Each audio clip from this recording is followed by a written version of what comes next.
This is ridiculous. I've been dead for 100 years or more. You mortals should wear those, but I don't have to wear that. Hello, I'm Count Devula, and welcome to the Stardust Drive-In, my home, an abandoned theater where we show old, scary movies all night long. And I can tell you're looking to be scared, that's why you're here. And Count Devula will bring you that. Now the guy who is in charge of this is Percy the Poltergeist. And he's not going to let me down this time. He's told me that the movie he's got is really scary in the title. The Spread of Disease. And with all this pandemic stuff going on, I'm already a little terrified myself. So you should be too. So, dim your lights, light some candles, get some popcorn, and get ready for the spread of disease.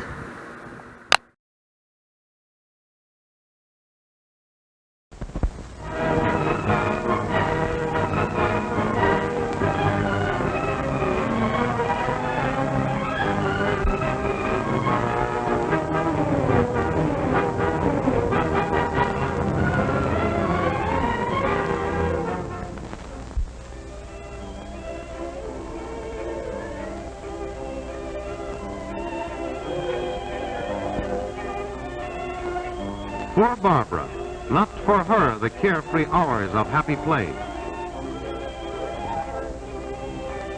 nor the busy hours of work and study. What has happened to her that she lies there so hot and feverish, so weak and dizzy, so miserable with suffering and pain?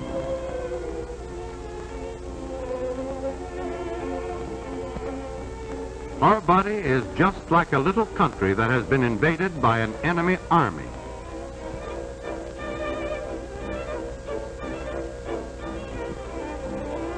But the enemy in this case is not big soldiers. This invading army is so tiny that it can be seen only through a microscope. Its soldiers are the germs of communicable disease. Some of these disease-causing organisms are so small that they cannot be seen even with the most powerful microscope. They are detected only because they can pass through the tiny holes of this filter.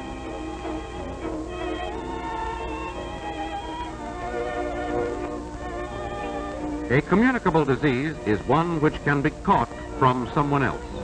This means that the germs have to leave the body of a sick person and enter the body of one who is well.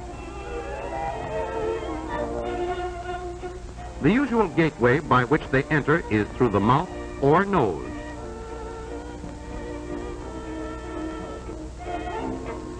How do germs make the trip from sick to well and thereby spread disease?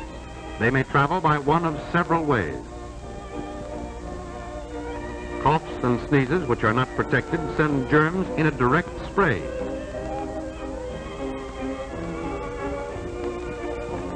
Kissing also gives germs a direct, short trip.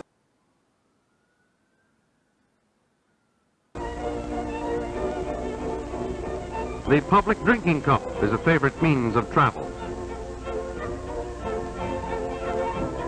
Water, as we find it in nature, may have harmful germs in it.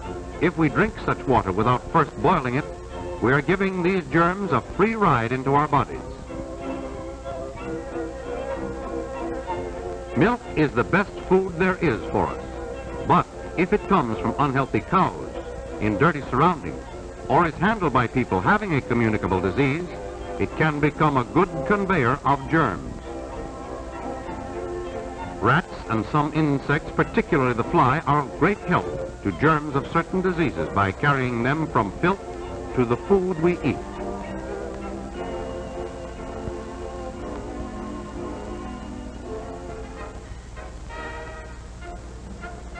Thus you see that germs have several ways of traveling from the sick to the well. As individuals and as a community, we can do many things to halt this movement of germs and prevent the spread of disease. A healthful community must have a safe water supply. Here we see sedimentation and chlorination, a part of the process of water purification. In rural areas, a safe water supply requires a properly constructed well located on higher ground and at a considerable distance from the toilet.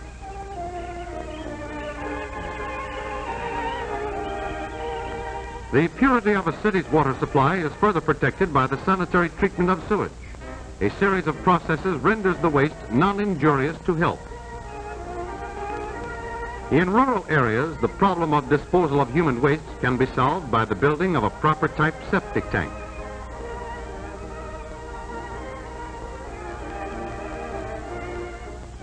Or, if this is impractical, by building properly constructed sanitary toilets.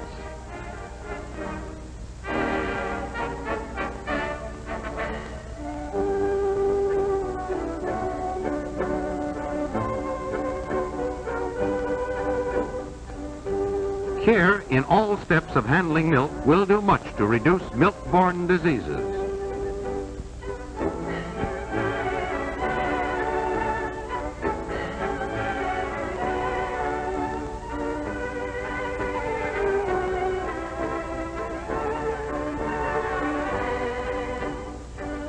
Cleanliness in the dairy, healthy cows, clean and healthy milkers,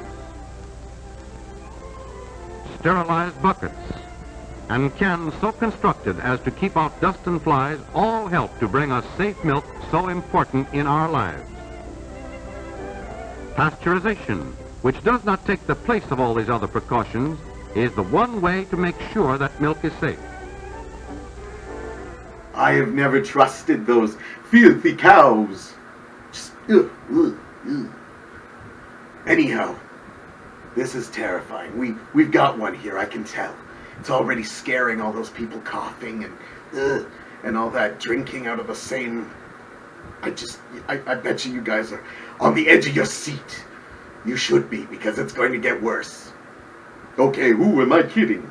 It's not that bad yet, but it will be. I was starting to get excited there when the military showed up, but that was just a metaphor or something. Anyhow, the second half is going to get scary, so please stay with us. Although right now, this movie is just like a giant pile of steaming dung. Anti-fly measures, particularly the disposal of breeding places, will help halt one of the most important ways by which germs travel. Tight-fitting screens are effective not only against flies, but also against mosquitoes.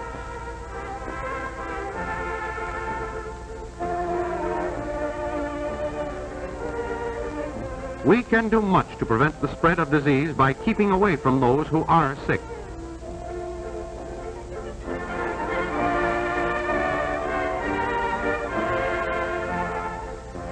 Common sense tells us to stay away from indoor crowds whenever communicable diseases are prevalent.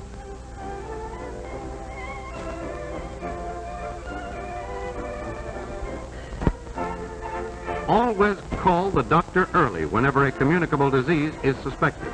Early treatment may lessen the severity of the sickness and halt its further spread.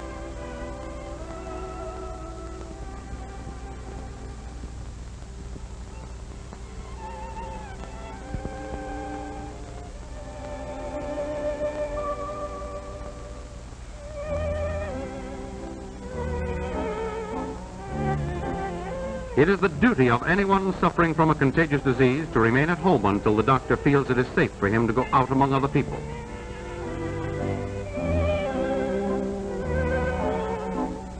Some diseases, such as smallpox, diphtheria, and typhoid fever, could be wiped out entirely if each and every one of us took advantage of the time-proved protection offered by vaccination and preventive inoculation.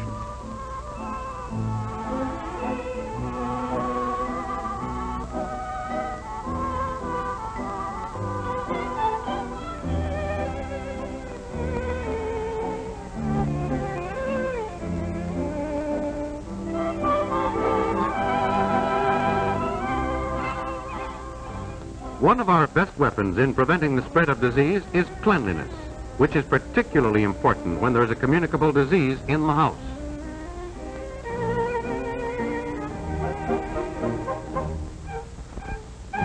Certainly cleanliness should be observed in all places where food is sold or served.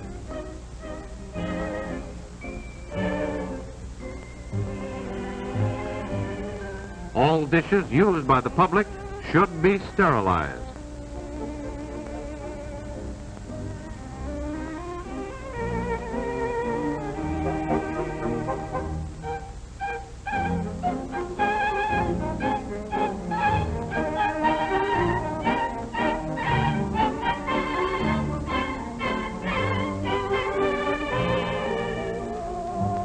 Our hands may pick up germs. The one act of washing the hands after going to the toilet and before eating is an invaluable health measure.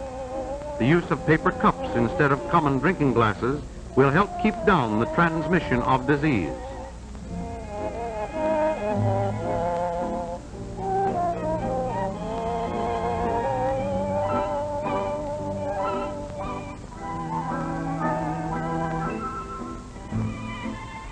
We cannot keep all germs from entering our bodies, but wise old nature has placed within us natural forces capable of fighting the invading armies of disease. The better the condition of our health, the stronger this last line of defense against the invader. Building up this resistance depends upon a well-balanced diet which satisfies all the food requirements of our body.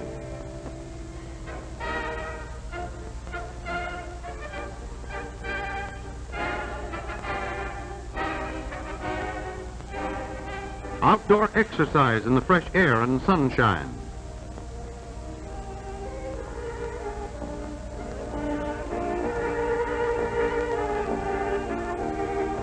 At least 6 glasses of water daily.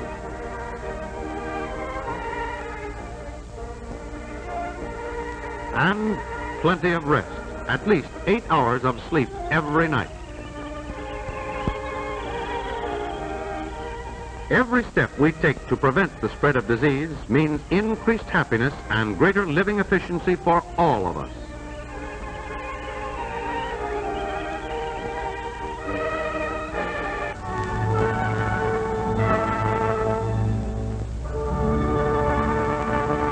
Well, for better or worse, there's our feature. And it didn't terrify me in any way because I've been dead, as I said, for 100 years or so, and so it won't affect me, but I can tell you humans, you were terrified, even though it got a little bit optimistic near the end with all that telling you how to avoid catching disease. I will tell you that one scene, though. Oh, I knew a witch named Scarlet Fever, and we ran away just like those kids did, because she was, whoa, she comes around every once in a while. But anyhow, the episode's done, and I hope it'll give you lots of nightmares. For me, it didn't scare me at all. I'm actually going to just go and have 6 glasses of water. I mean blood. I'm going to have blood. I'm going to suck blood from someone's neck and maybe a few glasses of water after. But as for this film, it's done. And I wash my hands of it. And speaking of which, I'm going to go wash my hands for no reason. Don't judge me.